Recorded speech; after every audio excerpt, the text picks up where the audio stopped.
also have our two other Futurology counselors here, Monica and Bea. They're going to be helping answer some Q&As in our Q&A portion. I also have one of our college partners, Nicole. Nicole, would you like to introduce yourself? Sure. Hi, everybody. Thank you for being here. My name is Nicole Tefangchin, and I'm an outreach and recruitment counselor for Cal State Fullerton. And I actually went to Capistrano Valley Unified High School, so excited to present to you all within your district. So we're going to be going through the Cal State Apply and Cal State Application today. We're first going to start with a few different overviews of what the application looks like, some information about the CSU system in general. I'm hoping that most of the questions that we're going to be able to answer for you guys tonight will be able to show you actually in the demo portion. So if you can, hang tight, listen to some cool stuff about what's going on at the Cal State system. Nicole's going to talk about her campus a little bit more specifically, and then we're going to get rocking and rolling and showing you exactly what the application looks like from a student view. So hang tight, and we're definitely going to get there. If there is a particular question about a course entry, a supplemental question, please try and leave those for the end because they might be student or transcript specific. And so I want to make sure that we have, or I have full attention to give you a proper answer about a particular course if you guys are wondering how to answer something like that or where to enter it. But in the meantime, let's get started.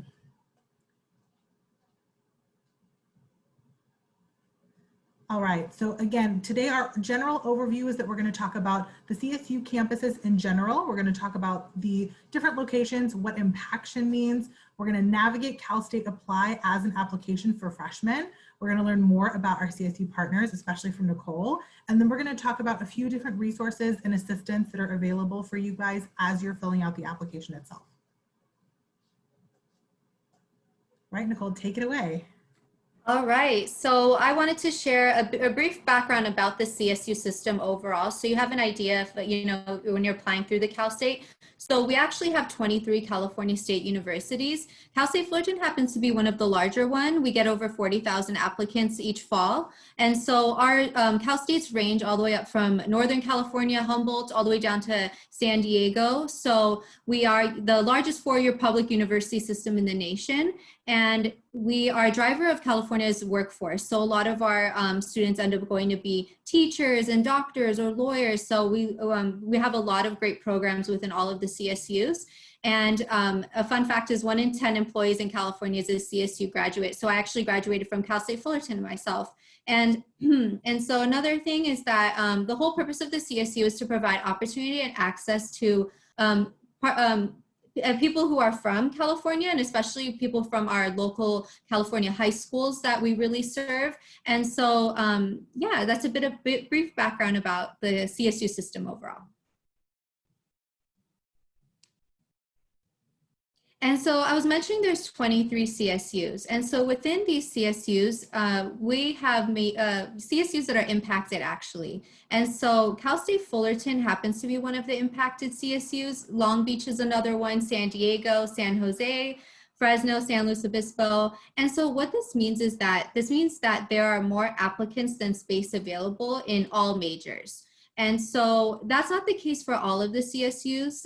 As you can see on this list, just due to time, I won't read them all off, but as you can see all this list that not all of them are, but definitely with Fullerton, we are an impacted campus, and I'll go over our admissions requirements just so you understand what that means and how it would, the requirements that you need in order to apply to our university specifically. And it's only specifically for Cal State Fullerton, so I highly encourage you to look at all the different CSUs in the area that you might be interested in, and their admissions requirements as well. And I'm excited to also share with you about the Cal State Apply and all of that today too. So just so our CUSD students know, we have information about impaction for all campuses on the Futureology website. So as you guys are navigating which campuses and programs you're applying to, we definitely have that information available for you guys in our resource library.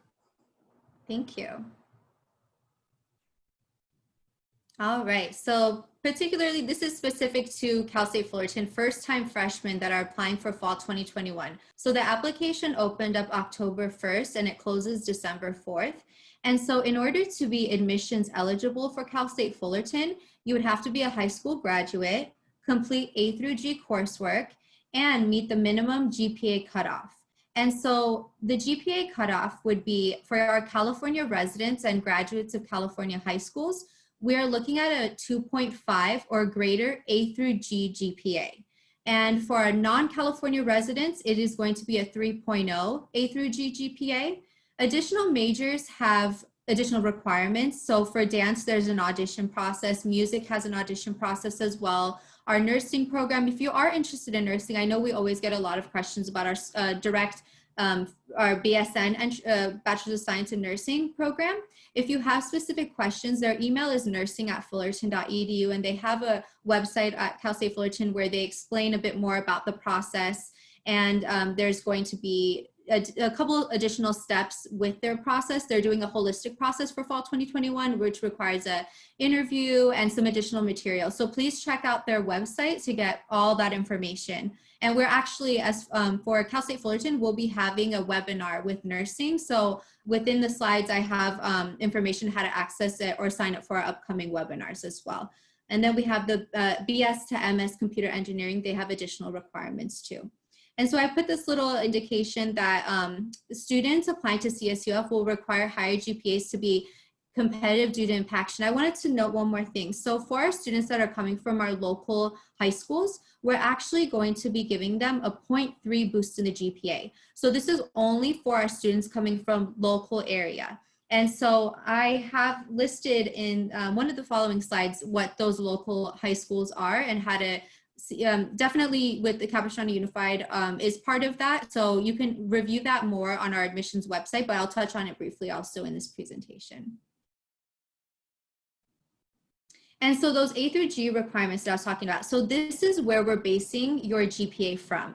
So as you're familiar with the A through G, it's the history, social science, 2 years, English, 4 years, math, 3 years, laboratory science, 2 years, language other than English, 2 years, visual performing arts, and a college preparatory elective of 1 year. So all of these right here, we're going to be basing your GPA off of for admissions criteria.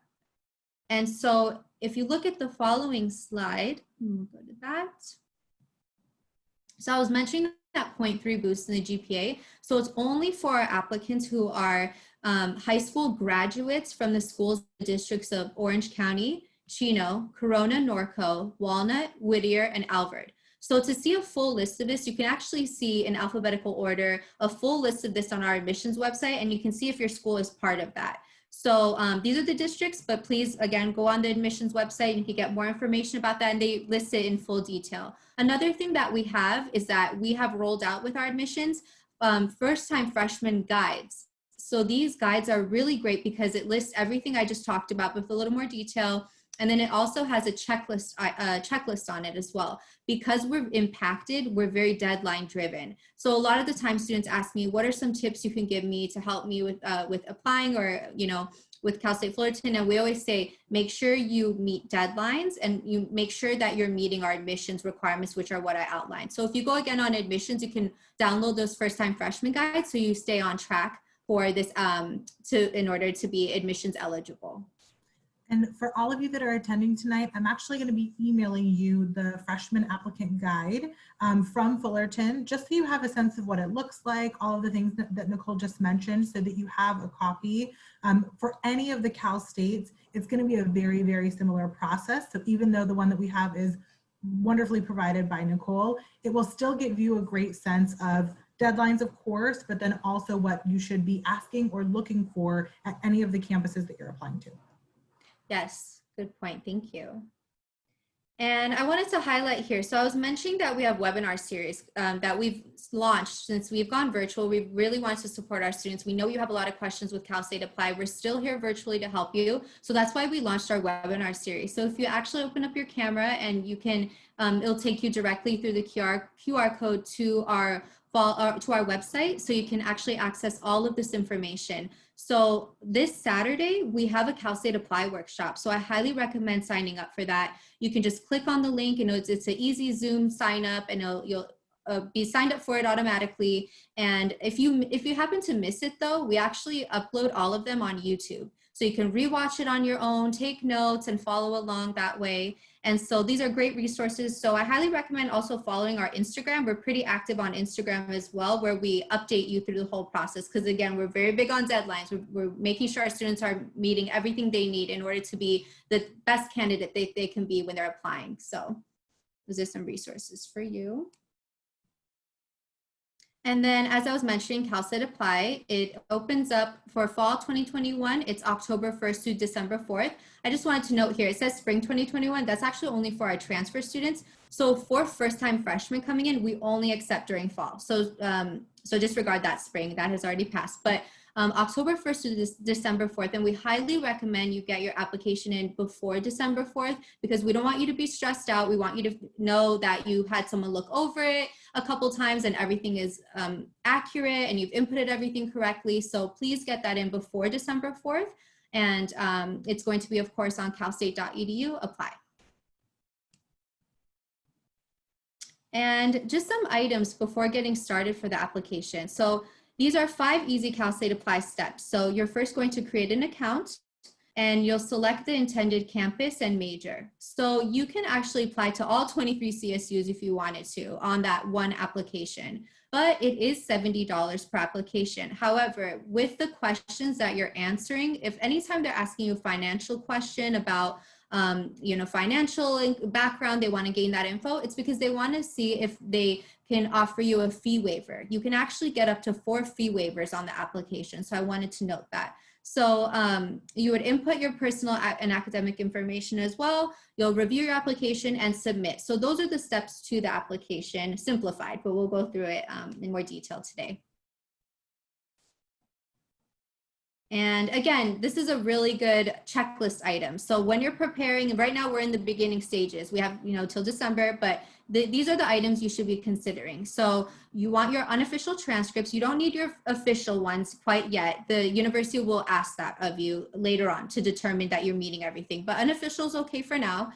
And when it mentions test scores, typically, yes, we did look at test scores, ACT, SAT for admissions requirements. For the Cal State system and CSU specifically, we're actually test blind for fall 2021. So we aren't looking at your SAT or ACT for admissions purposes. If you have taken it or you plan on taking the SAT or ACT still, we will consider it as far as placement. So say, you know, that might waive a math or English course, but it won't, it's not an admissions requirement. We are not looking at it, we're test blind for fall 2021 only. So I wanted to mention that. And social security number, if you have one, you don't necessarily need one. So on the application, anytime you see an asterisk, that's when you will add the information. It's mandatory. And social security does not have an asterisk on it in the application, so you do not need to input it. So no worries with that. It'll ask you citizenship status, a method of payment, your parents' citizenship status, annual income to determine if you're a dependent, independent. We'll talk about that today as well. And then only if you're applying to EOP, it's a program on our campus to support additional support program on your campus. They offer tutoring and resources in order for you to thrive while you're in college. If you are interested in EOP, they require additional 2 recommendations, and there's an application through the CSU Cal State Apply through that as well. I just want to add that for any of our students who are attending this evening, your citizenship status and your parent information that you include as a part of the application is used for screeners for additional programs or supports. It's never a hindrance for your admission to any institution in the Cal State, and it's not used as a part of your admissions decisions or requirements. It's simply to gain information about what programs you guys might qualify for in terms of campus supports, or if there's any other resources that they can share with you. So it's definitely a part of your application, but it will never be a hindrance for your admissions decisions. Yes, definitely. Thank you for that. And so I wanted to highlight some common mistakes that students make. So forgetting to follow the password instructions carefully. So make sure you're meeting that very carefully. Also using your school's email, because after you graduate, you're not really going to have access to that anymore. So you want to put your personal email in there. So that's how all of the universities are going to communicate with you, because they're going to communicate with you and ask documents from you maybe, or different information, or confirm that your application has gone through, different things like that. So you want to have a separate email just for your school stuff. That's not school related or not connected to a school, but personally that you know you'll get information from a school with. So that's something to note with that. And then we have some do's and don'ts. So do review the freshman course entry guide and the fall 2021 first time freshman guide. So the one thing I really like about the Cal State Apply website is that it's very user friendly and they have a lot of great information for you to help you along the way. So you're not alone in this process. You actually have guides that you can download and review, and it goes step by step with everything you need, how to input a certain AP scores or different things like that. It goes through that. So that's really great. And then we said, of course, don't start your application late, and because it could be stressful. So it opened up October 1st, you have till December 4th, but please start getting those checklist items ready, start reading the guides and get familiar. It's great that you attended tonight and you're getting more information. You're doing all the good stuff you need to do, so that's good. And then do complete your extended profile correctly. So make sure you're selecting it's your first bachelor's. And the reason for this is because if you put that you're a transfer student from a community college, for example, on accident, then the application is going to start asking you questions as if you're a transfer student. So it seems pretty simple, right? But people make these mistakes. So please be careful with that. Your extended profile is very important. And then don't leave out in progress the courses that you're currently taking in high school until you graduate. Add those in, because even though you might not have a grade for it at the moment, we're still going to determine you're meeting the A through G years that are required for that course. So that's why that's really important as well. And also do review your application carefully. So that's why I was mentioning start early, so you can have maybe an older sibling who's gone through it, maybe a counselor can go over it with you and review it with you. So that's very important.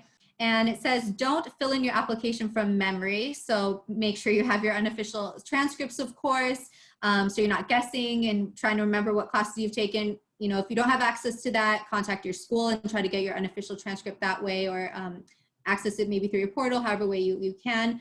And do review the fee waiver checklist to see if you're eligible for a fee waiver. So I was mentioning how it's $70 per application, but you might have 4 fee waivers depending on if you meet the criteria. And don't create your Cal State Apply account with an email you rarely use. So we already talked about that. So keep an email that you know you can regularly check. And do visit the dates and deadlines page to see what programs are available at each CSU campus, since this can change. And don't enter high school course. I'm sorry, I said do visit. Yes. So do visit that. And then don't enter high school courses that don't meet A through G. So remember, I was showing you how we're basing it off of A through G, your admissions and your information that you'll be inputting. So it's the same thing on the Cal State Apply, because they are only wanting to know the A through G information. So you wouldn't input a physical education class or anything like that, because that's not part of A through G. So review those A through G and make sure you're putting all of the correct information in. And the application, this gives you a brief screenshot of what the application is like. So we have the personal, there's 4 quadrants. So we have personal information, academic history, supporting information, and program materials. And we'll talk more about that today. And so in quadrant 1, it would be your personal information. So that includes a release statement, which just states that, do you want to maybe touch on that a bit, Kristen, with the release statement? Yes, so the release statement is really just to let the school understand your personal information. It's very similar to Common App, the UC app, application. You guys are just completing a statement that lets the school know your personal information. Very similar to what we talked about in our senior orientation earlier this year. Once you guys are college students, you fall under guidelines and regulations called FERPA, which means that they're your protected educational rights or your protected educational information. As a part of your application, you guys sign a release statement saying, yes, I know that the college needs to know this information about me in order to process my application. We're also going to look more exclusively at the extended profile, where you guys can input more information about what you want your parents to see, what you don't want them to see, and that's a personal decision that's totally up to you guys, but that is included in your personal information section and then also in your extended profile. Perfect, thank you, thank you. And then biographic information, your contact information, citizenship residency information, so they can verify that you are a California resident. race and ethnicity, parent guardian information, other information that might be required in there, and financial and parental information as well. And just some new items that are in the 2020-21 extended profile. So this is where you'll enter your college coursework taken in high school and indicate what type of applicant you are. So remember how we mentioned it's really important to put that this is your first bachelor's degree that you're pursuing. And so this is what it will look like. So it'll ask you what degree, credential, or certificate. So first bachelor's degree, and you have not earned a prior bachelor's degree. And then it'll say which of the following best describes your current education status. You are a graduating high school senior or equivalent with or without college coursework prior to high school graduation. And so be very careful with those points right there. And then it will ask, have you taken and earned college credit through a community college or university? So if you ever did the dual enrollment and took courses at a community college to get ahead maybe in a certain course, so you will actually input that you'll input the college that you took that course at. So I don't know, we might touch on that briefly in this presentation too. Great. So yeah, so that's just what the extended profile is just asking. So this is going to set the tone for the rest of the application when you answer those correctly. So read through those very carefully. And I'm going to pass it off to Kristen now. She's going to show you some demos and show you how the application looks. So thank you, Kristen. Thanks, Nicole. Okay, I'm going to go through the next few slides very, very quickly, and then we're actually going to log into our application. So in the next few slides, we're going to talk about, it gives a further explanation about adding your programs or schools. So in the application itself, adding programs is your school and the major that you're applying to. And I'm going to show you guys what that looks like. And then also you'll notice at the top of the application is where you'll have the ability to move between different parts, to add other programs, to see if your applications have been submitted, to check the status of your application. So all of the top of the homepage will be a really easy navigation bar for you guys as you continue to work within the application. But let's actually look at exactly what that looks like. So this is the application itself on Cal State Apply. I hope you guys can see this. Nicole, can you see this? Awesome. Okay, I'm going to sign in with our Futureology account, which is a student account. So this is exactly what it should look like for you all as you log in as well. You'll notice that I have a pretty long password. That's on purpose. Once you guys begin the application, and you'll see that mine is about 75% done, we're going to talk about each part of the application a little bit more specifically and step by step. So when you log in, you'll see that your profile and extended profile are separated here outside of your personal information. So I'm going to go back to my extended profile just so you guys can see exactly what this looks like.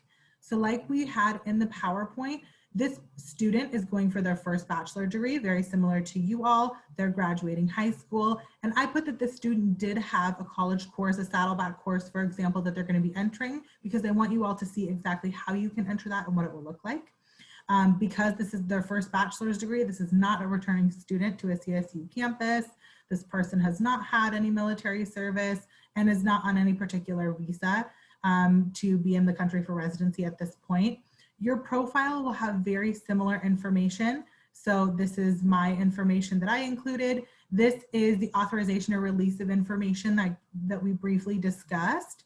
And then beyond that, if you're in a particular country, you have some other data privacy information. In terms of your data, if you have a California Colleges account, you can link those. Many of our students don't, and so don't worry about that if that's not something that you have.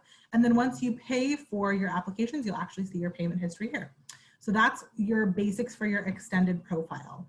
When you click over on the navigation bar to go back to your application, this is exactly what it will look like. You'll see that if a section is complete, it is going to be fully green and it's actually going to have a check mark in the middle of it. Most of mine are not complete because we're going to be working through that today. In the personal information section, that release statement is here again. It's also authorizing that you guys are releasing your information accurately and reporting it to the college thoughtfully, and you're answering with as much information as you can.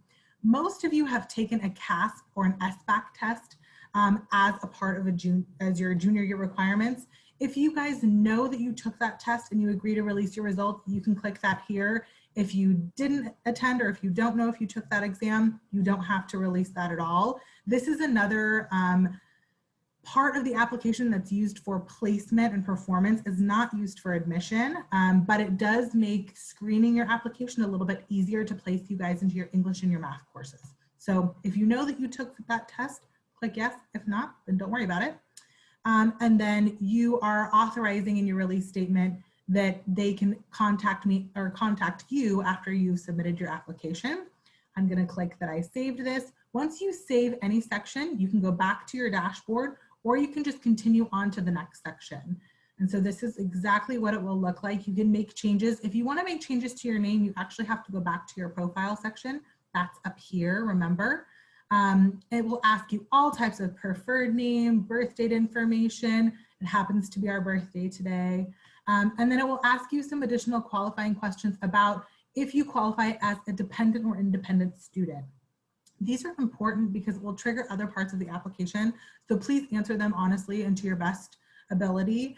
For the most part, these are used, again, to trigger other parts of the application to either give you access to other supports or to close out parts of the application that you wouldn't need to answer. You'll see also on the side that any part of this that is complete will have a check mark. So most of my personal and or biographical information is almost complete. The other part that I think is a little bit newer that most students are unaware of in terms of Cal State is that if you are considered a dependent student, you have to list at least one parent. This again is a part of helping you qualify for fee waivers. It's helping the school itself screen you guys for particular programs. It is not used for admission into a particular school, but you will have to enter their information. And then you'll also have to enter financial and parental information. So after you answer or input a particular parent, it will ask you some additional questions about your household size and about the dependents who live in your household. If none of those statements apply to you, for the most part, you're going to be considered a dependent student. Almost all of our seniors are, unless they have an extenuating circumstance.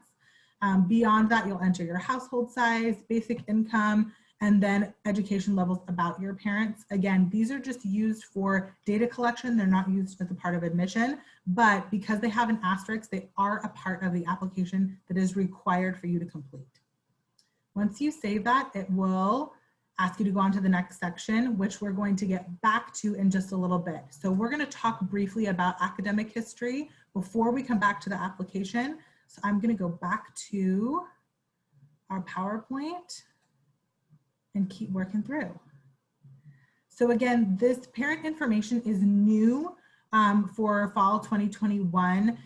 Within this section, like I said, it's going to ask if you give access for your parent or guardian to have information about your application, about university housing, about any of those things.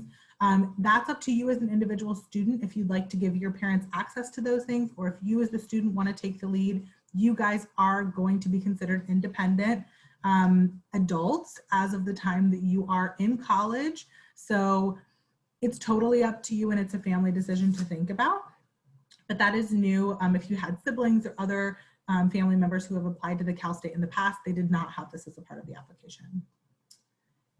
Same thing with financial and parental information. Again, most of you guys are going to be considered a dependent student for financial purposes, although I just said you guys are independent students. That can be a little bit confusing.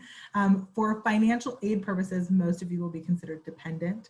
You can read through those questions very carefully and see if any of those apply to you, but it is used as a screener, as a data piece. It's not used as a part of admission.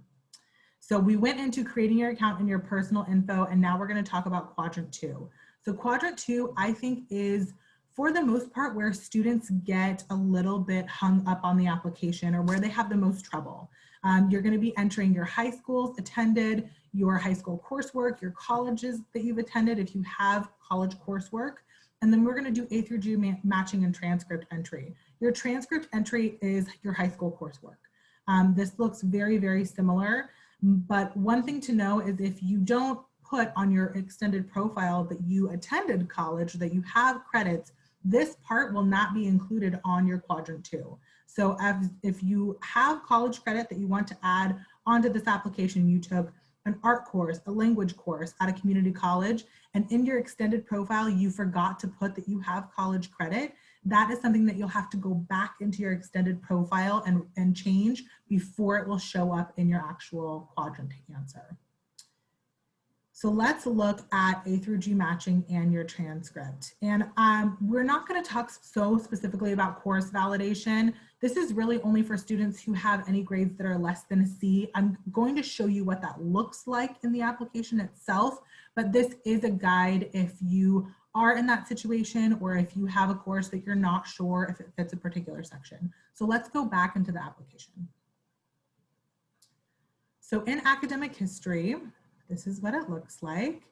This particular student attended Capo Valley High School. If you attended multiple high schools throughout your 8th through 12th grade, and yes, I said 8th, we'll talk about that, you can add those high schools here.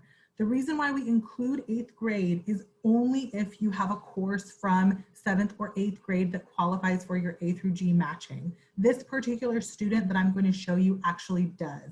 So many of you have an algebra class, a Spanish 1 course that you guys started in your A through G trajectory in the 8th or 7th grade. That is going to be assigned technically to the most recent high school you attended after you attended that middle school. So if you have multiple high schools, you can add them here. You guys are going to graduate with your high school diploma in June 2021. That is the goal. And then from there, you're going to start entering in your academic information and then the schools that you've attended. So for colleges attended, like I said, this particular student does have a course that they took outside of their high school. So they attended Saddleback College. If you want to add a college or particular university, it's very easy. You can type in another one. So let's look at Irvine Valley College. Perfect. Did you obtain or are you planning to obtain a degree from this college or university? Almost always your answer is going to be no, because you guys are not attending full time. You just took 1 or 2 courses there.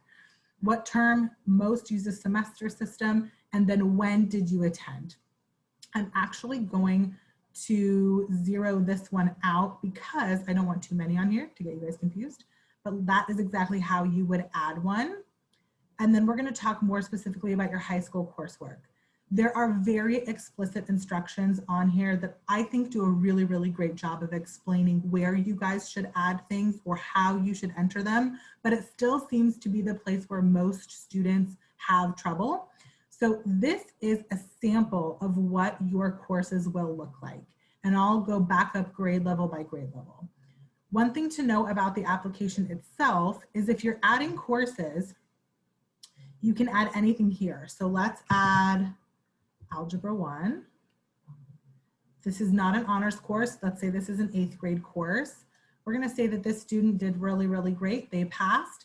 And then you'll see on the side here, there's a green check mark. If you don't click the green check mark, it will not save. So the green check mark is your indicator of how you add courses or delete courses. So that course is now added. I'm going to delete it actually because it's already in our freshman courses. As you keep going, you can enter in each individual school year. You'll notice that the 8th grade year corresponds to their freshman year. That's because that's when it will count for your A through G. So it's a little bit confusing because obviously you weren't enrolled in this class in your freshman school year, but that's the way to enter it on the application correctly so that it will count for your A through G totals. In terms of your other coursework, it's very, very similar. This particular student doesn't have any honors or AP courses actually until their 11th grade year.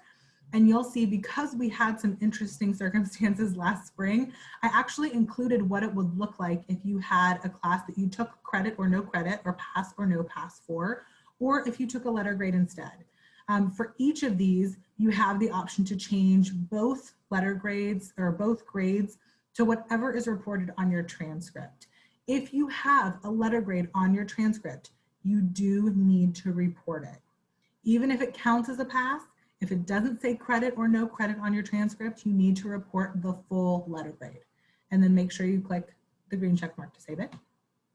For your senior year, you guys will enter the courses that you're currently enrolled in.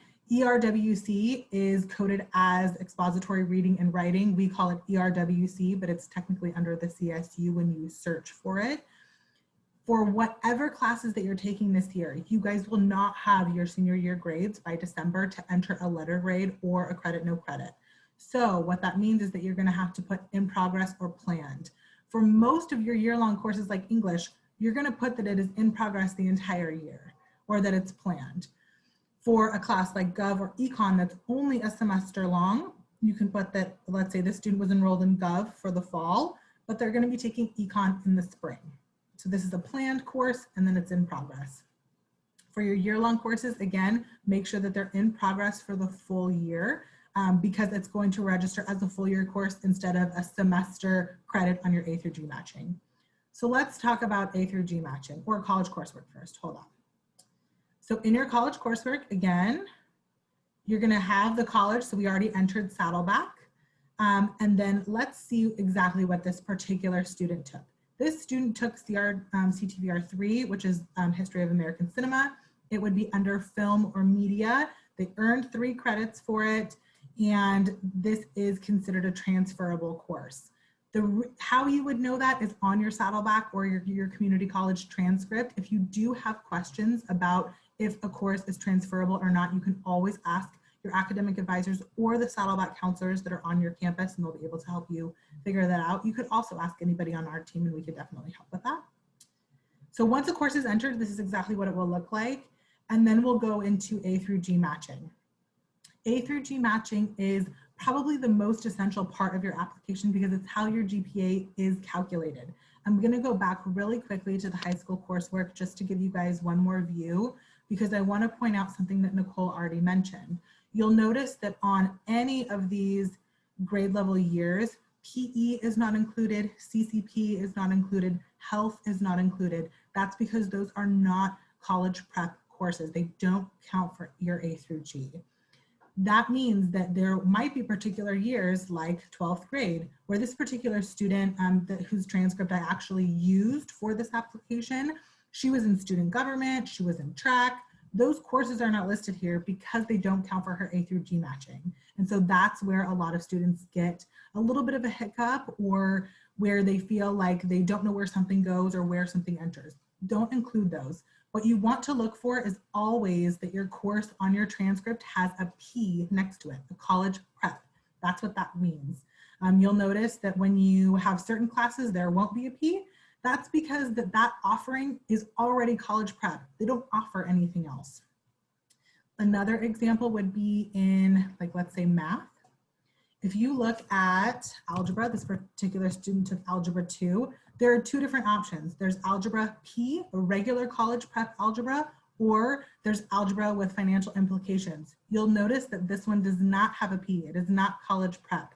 It can be added to your application, but it's not going to count for your A through G matching. So that's just something to know. Make sure that any course that has a P on your transcript also has a P, if possible, on your application.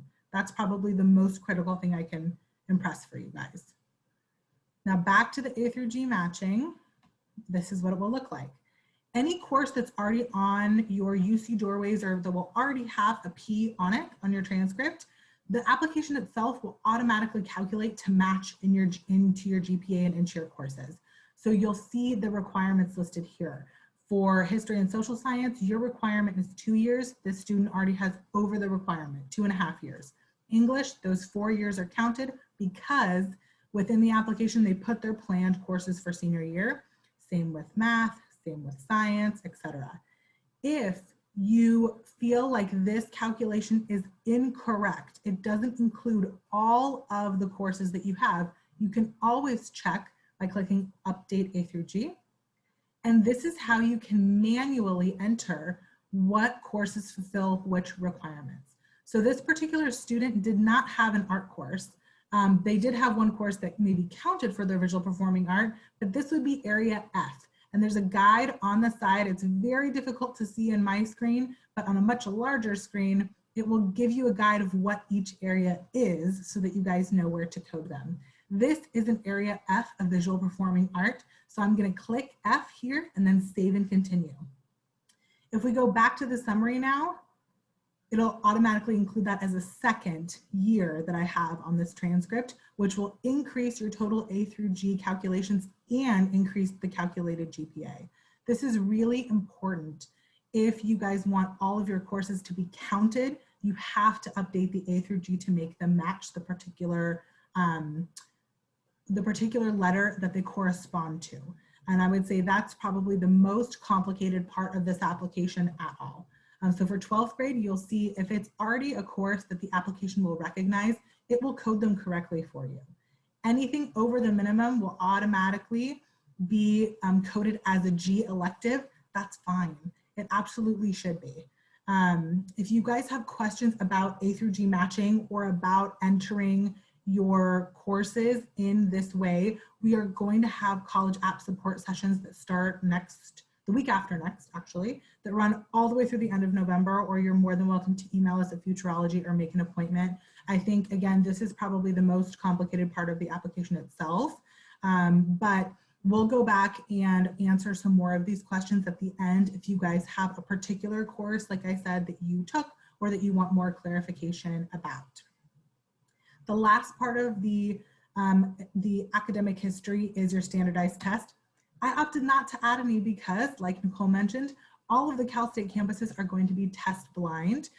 In particular, Nicole's campus of Fullerton, but all campuses have made a blanket statement that they are not using standardized tests as part of admission. You can re-click, would you like to add? And you can put in those courses or test scores if you have them, or you can just click that you're not adding those at all. It's completely up to you as a student what you guys would like to do, but again, they will not be used for admission. They'll only be used to satisfy course requirements or to make sure that you're placed in your courses appropriately. Okay, let's go back to actually our PowerPoint, and I'm going to take you guys through the last few parts of the application before we're done.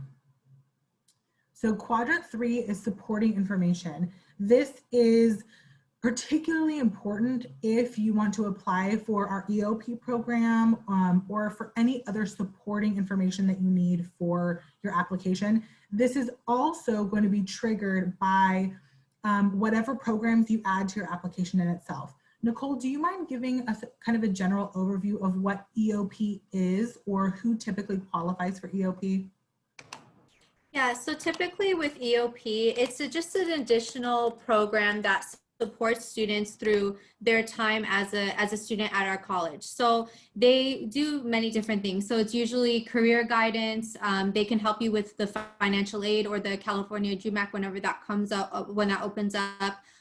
They help students with tutoring services, and there are eligibility requirements to it. So I'm pulling that up on our so students, it's typically students that come from low income background, as I was mentioning, probably first in their family to go to college, first generation. And they also have, so what that means is it's typically a student where their family is unable to provide an annual contribution of more than $1,500 towards their college expenses.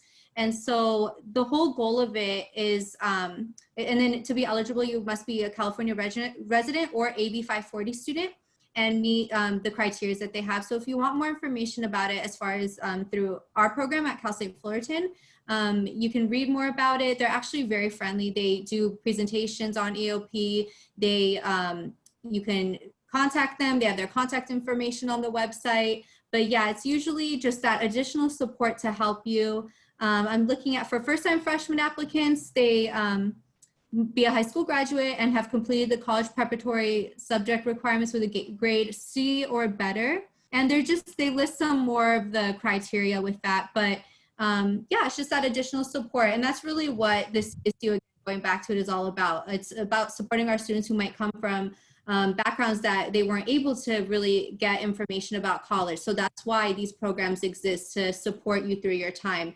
They check in with you. You have meetings with them to make sure you're on track and you're not falling behind in your classes. So If that's something you're interested in and you feel like you might meet the criteria, definitely contact the EOP at the school you might be interested in applying to, or read more about it on, again, through the schools you might be interested, or contact them because they're really good about answering specific questions about their program in particular. So hope that answers it a bit. And thanks, Nicole. And yeah, you guys can see the update on this slide. This is one of the only quadrants that once you submit your application, you do have the option to go back and edit later. So if you're not sure if you qualify for EOPS, or you don't know if you qualify and you find out more information about that particular program later, you can absolutely go and update that in your application anytime before the 4th. So don't feel like you are at a hindrance if you're not really sure what to do. You can go in and edit those if you wanted to submit your applications early and go change it later. Coming mid-October, I know that this is something as the application changes or as it opens, it should auto-complete if you guys select that you're not interested in EOP or you don't think that you qualify. If you click no or select no, it should auto-complete the entire section for you so that you don't have to answer any other additional programs or information. So that will be nice. Let's look at quadrant 3 really quickly, and then we're going to go directly into quadrant 4. I'm trying to stay on time for you guys and make sure that we have some time for Q&A at the end. Quadrant 4 is for program materials. We briefly talked about adding programs on your application. I'm going to go back and actually show you guys what it looks like to add those so you can see exactly what it looks like, because whatever programs you add, or more majors in schools is what the application calls a program, that will auto trigger whatever is in this additional program materials section. So let's go take a look at that right now. So if we go back to your total application, look at our academic history, looks so nice now. This is exactly what it will look like when it's all complete versus incomplete. If you go to add a program, it will list all of the schools in the Cal State system in alphabetical order by major. If you know I'm only applying to Cal State Fullerton and I'm only applying to their anthropology major, I selected that one. I'm only applying to Cal State Fullerton as an art history major. That will add or change your program. I'm going to change mine. I've already added a few other programs to this application that you guys will see, but you'll see that it will change from a plus to a green check mark. That means that that program has been added to your application. When you go up to the top, it will also tell you that in the program materials section. So really quickly under supporting information, again, this is where you guys will answer questions about your qualification for EOP, but it's also where you guys will have the first time ever opportunity to enter information about your educational programs or your work experience. Historically, the Cal State application has been a data-based application, meaning it's been mostly test scores and GPA or A through G calculations. There's not an additional writing supplement. There's typically not an essay at all. And so this is a newer part or newer update to the application than in previous years. It will ask you about different educational programs that may or may not have been at your high school, but then it will also ask you work and extracurricular information. This is where you guys should be as honest as possible. If you have a job, was your job related to your major of choice? That's a very subjective question. If you guys feel that you gained skills that would be relevant in a job field related to your major, you absolutely should say yes. For your extracurriculars, again, what other athletics, marching band, things were you a part of that take up your time outside of school? And did you have any leadership positions as a part of those extracurriculars? This is a brand new part of the application that has typically not been used before. And so it's very important that you guys, even if you're not applying for EOPS or not interested, take the time to at least fill out this particular section and save it. That one is very short. So once it's done, you guys will be able to go into your program materials. These are all of the programs, like I said, that I previously added. So I added or I changed the program that I wanted at Fullerton into art history. And then I'm also applying to a few other majors. Historically, if you've met with a futurology counselor, we recommend that you guys have a little bit more narrowed down than this student in particular who's applying to a lot of different majors in a wide variety. Historically, you guys will see a very similar major at most campuses, but I wanted to show you the variety of what your supplemental section will look like, or your program materials. So you'll see that for both of these that I already added, including Fullerton's, it already has a green check mark, meaning there's nothing else that I need to do about it. If you click on the actual choice, it will tell you about Fullerton, it will give you information about their website, and it will give you specific information about this major in the College of the Arts. It will tell you about the program that you're applying to, so what the deadline is, when it's supposed to start, and the type of degree. This is just helpful information for you guys to have. If there is something for you to complete, you'll notice that for aerospace engineering at Cal Poly, this doesn't have a green check mark, which means that there are supplemental questions for the student to answer. This will only be triggered by a particular program or campus that requires it. So again, it will give you a very specific detail about the program that you're applying to, and then we'll also give you some supplemental questions. For most of them, they are about just reconfirming this person is a first-time freshman. I'm acknowledging that my history academically that I have entered is accurate. I'm acknowledging that any middle school courses that I've added are accurate. And I would say across many of the majors or programs that I selected to see as a part of this application, this is very standard. It's very, very rare that you're going to find a program that you add that has an additional essay, a letter of recommendation. That's not what this application is typically for. That would only be for EOPS and for your qualification for some of those supplementary programs.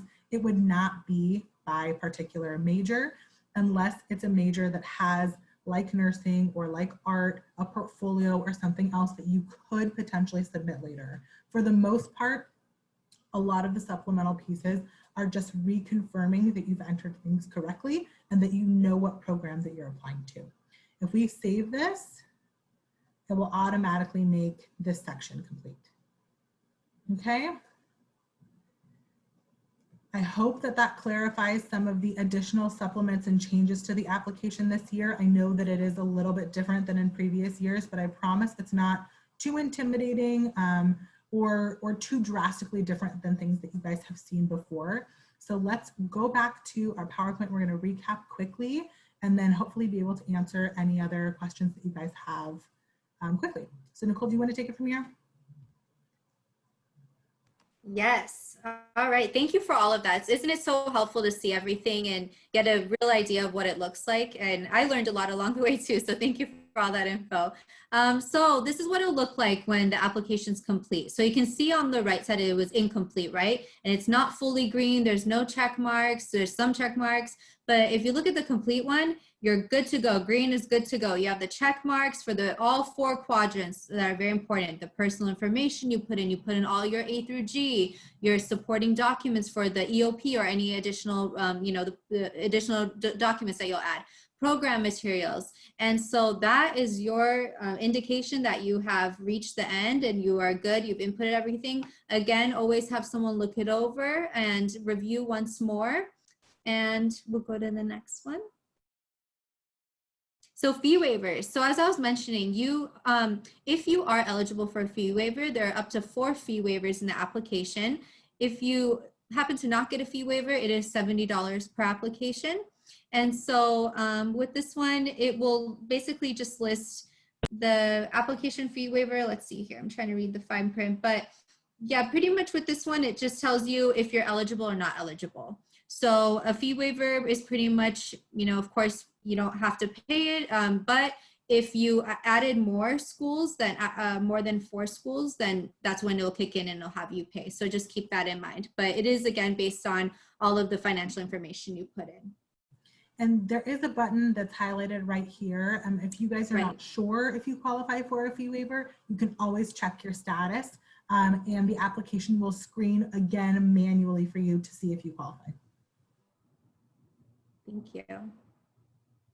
And then when we had a couple questions that were coming in the chat, I was actually sending some students the links to our frequently asked questions section and the different type of resources that are on Cal State Apply. So as I was mentioning earlier, Cal State Apply is a great website. It's very user friendly and they have frequently asked questions because they know the common questions students typically have. So It might be a question you have, so review that, and also download the guides. I know I download the guides myself when I'm helping students and they ask me questions. I always refer to the guide, and I send emails to counselors when they ask me about details in the guide, because that is the most accurate information. It's coming straight from Cal State Apply. So use that as your resource.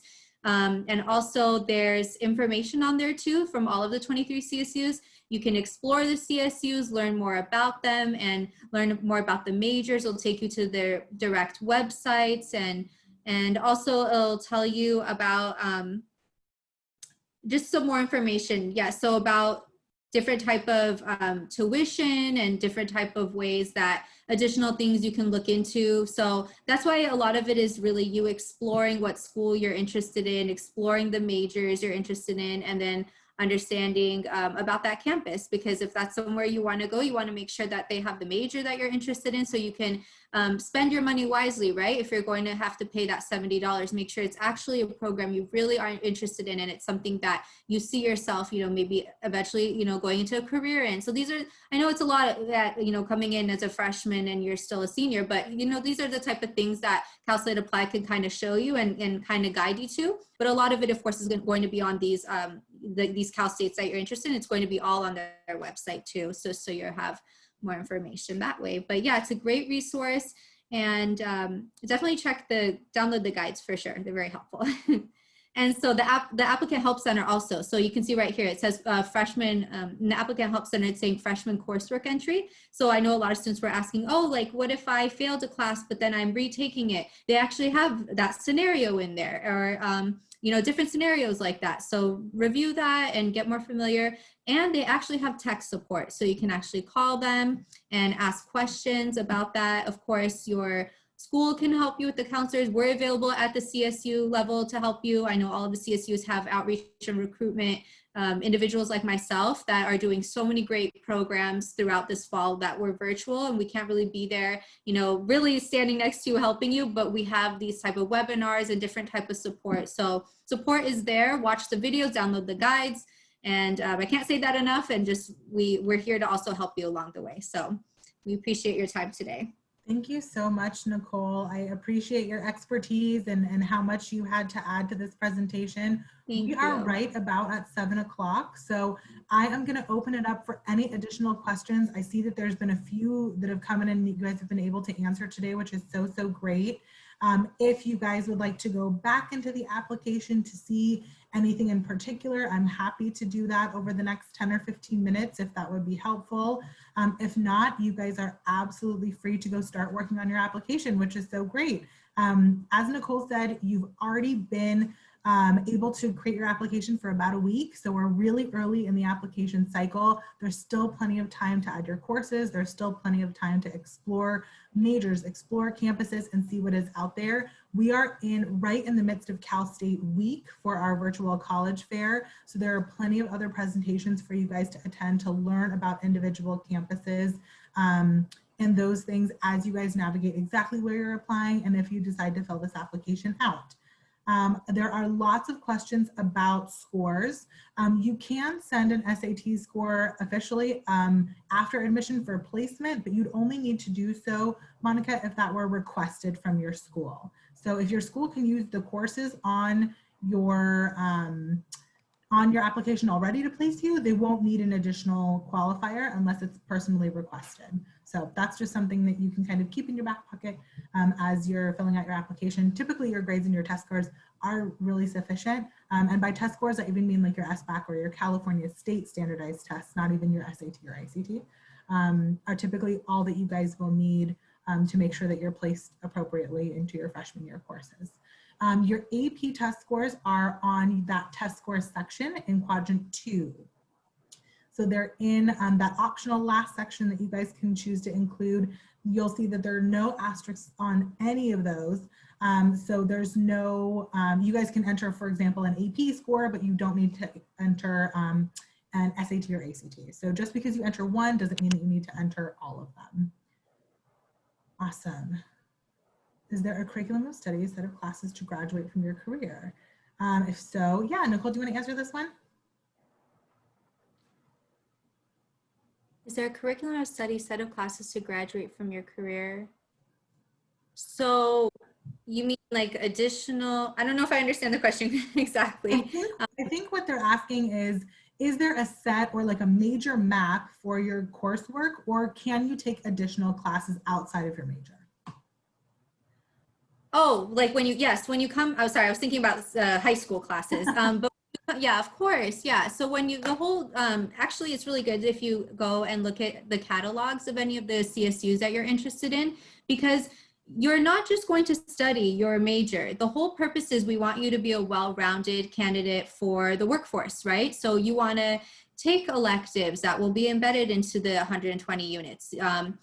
You know, you can take, you can get a, you can do a minor, you can do an emphasis within your major and different things like that. The only thing is you, within the CSU, you can't necessarily, it depends on the CSU if they're impacted or not, but I know for us, I can only speak for Cal State Fullerton, we don't accept second bachelor's degrees because we're impacted in all of our majors. And if you already have a bachelor's degree, and a counselor would typically advise you to go off and get a master's. So that's always something too. Graduate school, we have a career center. Career centers are great too, because say you're pursuing a particular major, but then something else has interested you. Maybe you got an internship somewhere that really interested you and you want a minor in that, or you want to get more experience in that. So those are always opportunities you can have too, you know, outside of just your major that you're studying. So there's so many different things. So my best advice would be when the time comes, you know, anyways, when you apply, you'll be going through the cycle of, after you apply,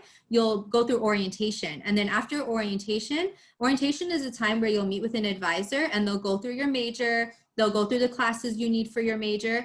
And then that could be a time where you can say, you know, I've actually always been interested in this. Is there a minor that I can maybe get? Or I wasn't too sure within this academic college, you know, there's 8 academic colleges at Cal State Fullerton. And so you can say within this college, I see that I can maybe add a minor, or I wasn't sure what my emphasis would be within the College of Communications. Because, for example, the College of Communications has public relations and entertainment and tourism. So they can kind of help you identify that. And then a step further would be going to the Career Center, where they can help you really narrow that down and get experiences through an internship or part-time work and different things like that. And I know all of the CSUs have career centers that they have their own job database searches. And the great thing about us being virtual right now, you know, we don't know for fall 2021, but for example, our students that are virtual now that came in for fall 2020, the Career Center quickly put up a list of COVID-friendly jobs so they can get experience and not miss out on that. And then of course it goes into the clubs and organizations, and then you can get more experience there. So it really depends. There's so much you can do to outside of your major to get additional experience and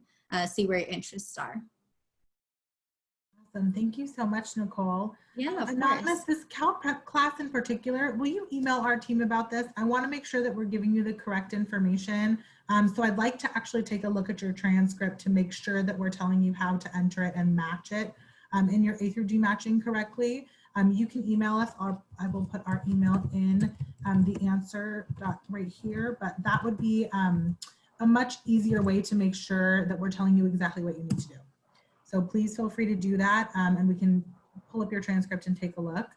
If there aren't any other specific questions about Cal State Fullerton or about the application itself, I want to thank you guys so much for coming this evening. There will be a little post email with a survey that will be sent out in the next 15 minutes or so.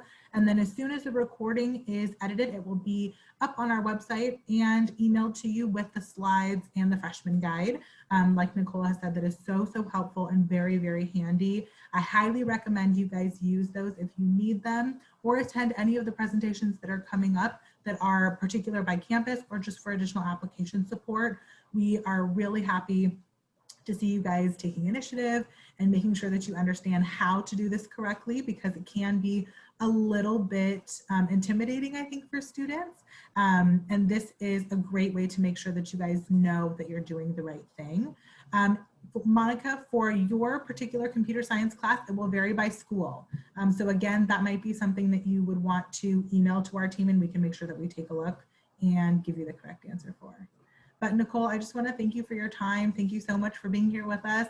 We'll see you next week at our virtual college fair. Yes, I'm excited for that. I look forward to it. Thank you. Thank you for having me. Yeah, and thank you so much to Monica and B and our team for answering and fielding So many great questions tonight.